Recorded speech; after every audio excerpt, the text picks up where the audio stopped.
اعوذ باللہ من الشیطان الرجیم بسم اللہ الرحمن الرحیم. خواتین و حضرات السلام علیکم ورحمۃ اللہ وبرکاتہ ومغفرتہ. پروگرام احکام شریعت اور فقہ حنفی سے متعلقہ مسائل کے ساتھ حاضر ہیں. کہ بھائی نے فرمایا کہ کووڈ کے دنوں میں میری تقریباً 50% سیلری کمپنی نے کاٹ لی تھی اور ایسا کوئی معاہدہ بھی نہیں تھا. اب کمپنی بھی اچھی چل رہی ہے اور مجھے بھی ایک ایسی پوزیشن مل گئی ہے کہ میں کسی طریقے سے اپنی سیلری واپس لے سکتا ہوں. کیا حکم شرع ہوگا؟ دیکھیں، جب آپ ایک کام کرتے ہیں تو سیلری آپ کا حق ثابت کہلاتی ہے، یعنی ایسا حق جس کو شریعت نے اس کی تحقیق کی ہے، اس کو ثابت کیا ہے. جیسے شادی ہو جائے تو نفقہ بیوی کا حق ثابت کہلاتا ہے کیونکہ شریعت نے اس کو لازم کیا ہے. اور اپنا حق ثابت اگر جائز طریقے سے حاصل نہ ہو رہا ہو تو آپ جس طریقے سے چاہے اس کو حاصل کر لیں. جیسے حضرت ہندہ رضی اللہ تعالیٰ عنہ سرکار کی خدمت میں آئی اور انہوں نے کہا کہ میرے ہسبینڈ، میرے شوہر مجھے اور بچوں کو پورا نفقہ نہیں دیتے، تو کیا میں ان کی جیب سے بقدر ضرورت نکال سکتی ہوں، یعنی ان کو بتائے بغیر؟ تو رحمت کونین صلی اللہ علیہ وسلم نے فرمایا کہ ہاں، جیسا تمہارا وہاں کا عرف اور دستور ہے بقدر ضرورت تم ان کی بغیر بتائے جیب سے نکال سکتی ہو.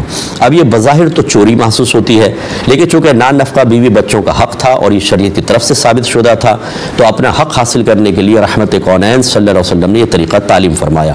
اور اس سے ایک نتیجہ نکالے، ایک اصول شریعت نے نکالا کہ اگر اپنا حق ثابت کرنے کے لیے، حاصل کرنے کے لیے انسان بظاہر کوئی خلاف شرع کام کرے تو ہم اس حق کو حاصل کرنے کو اس خلاف شرع فعل یا عمل کی طرف منسوب نہیں کریں گے، بلکہ جس حق کے مطابق شریعت نے اس کو ثابت کیا تھا اس کی طرف منسوب کریں گے. گویا کہ بی بی ہندہ نے اگر جیب سے چپکے سے نکالا، ہم یہ نہیں کہیں گے چوری، اس کی طرف منسوب نہیں کریں گے، بلکہ کہیں گے کہ یہ آپ کا حق ثابت تھا، نفقہ آپ نے نفقہ لیا ہے.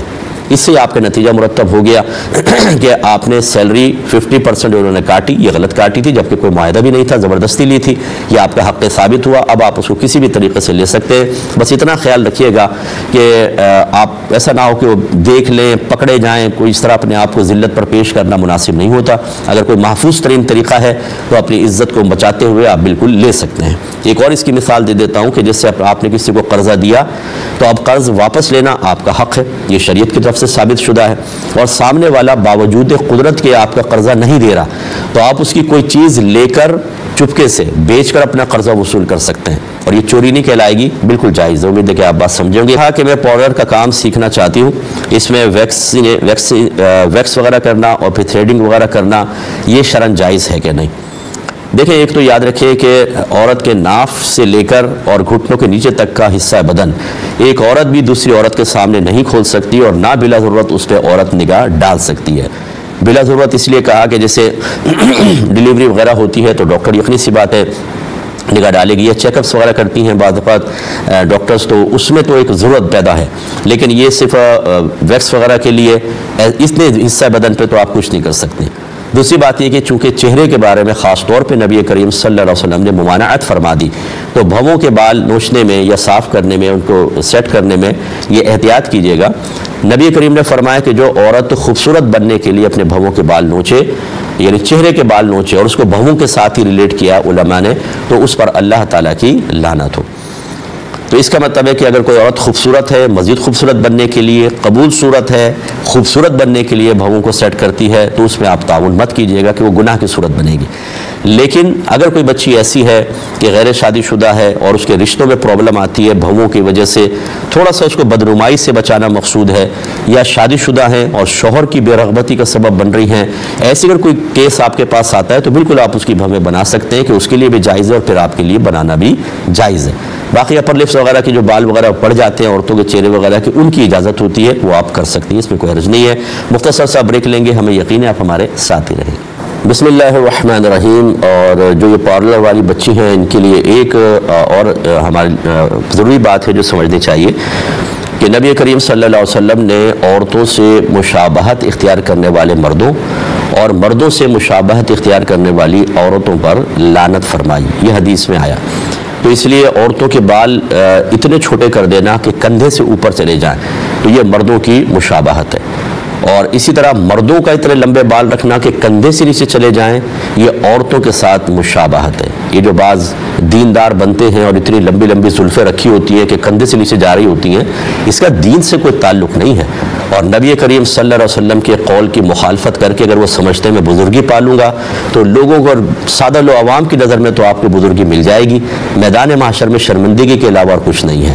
اس لیے مرد کو کندھے سے اوپر بال رکھنے کا حکم ہے اور عورتوں کو کندھے سے نیچے بال رکھنے کا حکم ہے۔ تو اگر کوئی خاتون آتی ہے کہ میرے چھوٹے چھوٹے بال کر دو تو آپ صاف منع کر دیں کہ میں ایسا نہیں کر سکتی۔ ہاں ویسے جو ادھر کی تھوڑی بہت کٹنگ ہوتی ہے خواتین کی فیشن کے لیے، جو وہ اپنے لیے کر رہی ہوں یا اپنے ہسبینڈ کے لیے کر رہی ہوں، اس کی گنجائش نہیں کر سکتی ہے، اس میں زیادہ سختی کی حاجت نہیں ہماری نظر میں، باقی کوئی کرنا چاہے تو اس کی مرضی ہے۔ بہرحال عرفاً بال لمبے ہوتے ہیں، اس میں عموم بلوہ بہت زیادہ ہے۔ ہر تیسری عورت جو ہے وہ ماڈرن کٹنگ کے اعتبار سے اپنے بالوں کو تراش رہی ہے، تو تھوڑی بہت جو سائیڈ کی ہے اگر وہ کندھے سے اوپر ہو جاتی ہے، ہر ایک کے بال اتنے لمبے ہوتے بھی نہیں، یہ عمومی جو طور پہ جو سائیڈ میں بال لٹکے ہوتے ہیں یہ تھوڑے ہی ہوتے ہیں، تو وہ اس کو کہنا کہ جی اس کو بھی نیچے تک پہنچنا چاہیے بہت مشکل ہوتا ہے۔ اس میں اگر وہ تھوڑا ڈیزائن بنا لیتی ہے تو ٹھیک ہے، ویسے بال جو ہیں وہ کندھے سے نیچے ہونے چاہیے، اس کا بس تھوڑا سا خیال رکھیے گا۔ اور جو بچی نے مزید پوچھا کہ ان کے بھائی 28 سالہ ہیں، معذور ہیں، یہ ان کو قرآن سکھانا چاہتی ہیں، تو دیکھیں دو چیزیں ہیں، یا تو جیسے اب بھائی نماز بھی پڑھتے ہی ہوں گے، وہ کیسے پڑھتے ہیں؟ اگر آپ ان کو وضو کرواتی ہیں، مثلا بستر پہ کوئی انتظام کیا ہوا ہے یا وہ باتھ روم تک کسی طرح ان کو لے جایا جاتا ہے وہاں پہ کرتے ہیں، تو جب وہ باوضو ہوں اس وقت آپ قرآن ہاتھ میں پکڑوا کر ان کو کر سکتی ہیں۔ اور فرض کر لیں کہ اگر وہ بے وضو ہیں تو ان کے ہاتھ میں قرآن نہ رکھیں، اپنے ہاتھ میں رکھ لیں، یا رحل جو سے ہوتی ہے نا وہ یہاں رکھ کر قرآن اس کے اوپر رکھیں، بھائی ہاتھ نہ لگائے، آپ انگلی رکھ کر باوضو ہو کر اس پہ انگلی رکھتی جائیں لائن پہ اور پڑھتی جائیں، بھائی پڑھتا رہے کہ جب قرآن پڑھنا ہو تو اس کے لیے باوضو ہونا کوئی لازم نہیں ہوتا۔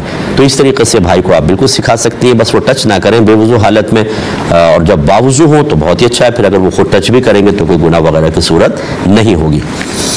یہ ایک بہن نے مسئلہ پوچھا کہ میری والدہ حج پر گئیں، جب حج تمام ہوا تو طواف رخصت، طواف وداع جس کو کہتے ہیں کرنا ہوتا ہے اور واجب ہوتا ہے یہ، جب وہ کرنے لگیں تو بعض عورتوں نے کہا کہ آپ طواف وداع کی نیت نہ کریں طواف رخصت کی، ورنہ اللہ دوبارہ نہ بلائے گا۔ تو میری امی نے طواف رخصت کی نیت نہیں کی اور طواف کر لیا۔ پھر ہم نے کسی سے مسئلہ پوچھا تو انہوں نے کہا کہ آپ کا ترک واجب ہو گیا، آپ دم دیں۔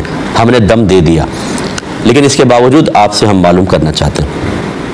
دیکھیں پہلی بات تو جتنی ہماری بہنیں ہمیں سماعت فرما رہی ہیں، خدارہ دین کے معاملات عقل سے حل نہیں ہوتے، اسی طریقے سے سنی سنائی باتوں کو آپ فوراً آگے پیش کر دیں، اور جب کوئی کہے کہاں پڑھا بھائی ہم نے سنا ہے، آپ ہر سنی سنائی بات کو بھی نہ کہیں، جس سے کہ یہ کہ اگر کوئی طواف وداع کی نیت کرے گا تو اللہ تعالیٰ اس کو دوبارہ نہیں بلائے گا۔ کہاں لکھا ہوا ہے اور کیوں نہیں بلائے گا یہ بتائیں؟ نبی کریم نے تو طواف رخصت کیا، خود اس کی نیت کروائی اور خود اس کی نیت کی ہے، تو یہ آپ نے کہاں سے نکال لیا؟ اللہ تعالیٰ پر افتراء، شریعت پر جھوٹ باندھا، نبی کریم پر جھوٹ باندھا، فرشتوں کی تمام زمین آسمان کی فرشتوں کی لعنت کی مستحقہ ہوئیں، کیا فائدہ ہوا؟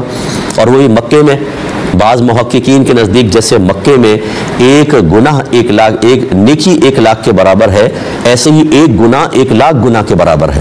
اتنے مقدس مقامات پر جا کر بیہودہ قسم کی تعلیم دے کر لوگوں کو ان کی مناسک خراب کروانا، کیا یہ اچھی بات ہے؟ اللہ کی بارگاہ میں توبہ کریں ایسی عورتیں، ورنہ آخرت میں انجام بہت دردناک ہے۔ جتنا اپنا لیول ہونا اسی میں رکھیں، پہلے کسی مستند عالم دین سے معلوم کریں تب بیان کریں۔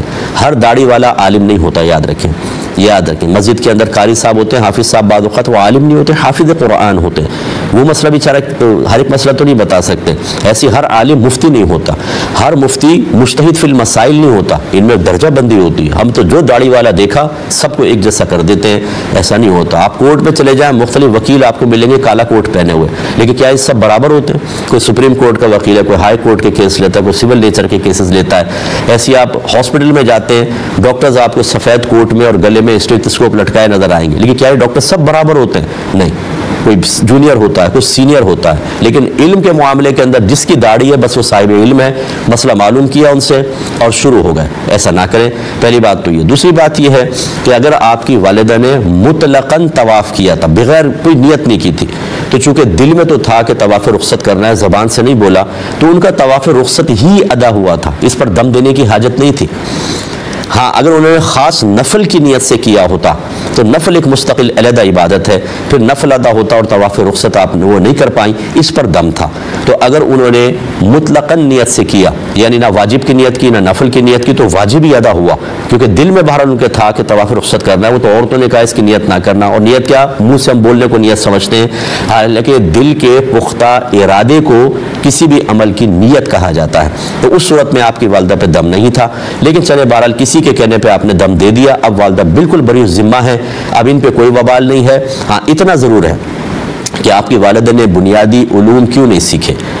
ہمیں حج یا عمرہ کرنے کا بہت شوق ہوتا ہے، بعض تو صرف شوق کی تکمیل میں جا رہے ہوتے ہیں، جس کی علامت یہ معذرت کے ساتھ جس کی علامت یہ ہے کہ نہ ظاہری علوم سیکھتے ہیں نہ باطنی تربیت کا اہتمام ہوتا ہے۔ نتیجہ نکلتا ہے کہ وہاں جا کے اتنے گناہ کرتے ہیں کیونکہ مسائل ہی معلوم نہیں، اور باطنی تربیت نہیں ہوتی تو کبھی جھگڑا کر رہے ہیں، بوٹیوں پہ لڑ رہے ہیں، کھانا نہ ملنے پہ لڑ رہے ہیں، اور اتنی فحش باتیں بعض اوقات وہاں پہ گالی گلوچ کر بیٹھتے ہیں۔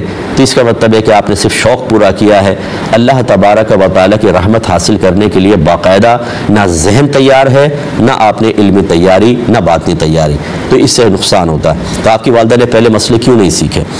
کہ کوئی کتاب پڑھتی یا یوٹیوب پہ چلی جاتی، ہمارے جیسے عمرہ حج کا بیان وہاں ڈلا ہوا ہے کہ ٹی وی پر ہی ہم نے ریکارڈ کروایا تھا، اس کو سن لے ایک دفعہ آدمی تو بہت کچھ سمجھ میں آتا ہے۔ انہوں نے علماء کی نہیں سنی بلکہ عورتوں کی سن لی، دیکھیں ٹینشن میں بھی، پریشانی، خواہ خواہ کا، پھر وہ دم بھی، اگر پہلی والی صورت جو میں نے بتائی تو اس میں دم بھی نہیں تھا، دم بھی دینا پڑا۔ اتنی مشقت پہ کیوں پڑے؟ اس لیے کہ علم دین نہیں سیکھا تھا۔ جب بھی آپ کو عبادت اختیار کریں تو جیسے حج یہ ہمیشہ تو نہیں ہوتا، تو اس سے پہلے علم دین سیکھیں، اور چونکہ نماز روزہ، نماز جو ہے وہ تو مستقل پڑھتے ہیں، اس کا علم سیکھنا لازم ہے۔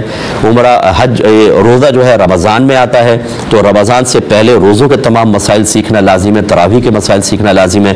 امید ہے کہ آپ بات سمجھیں گے۔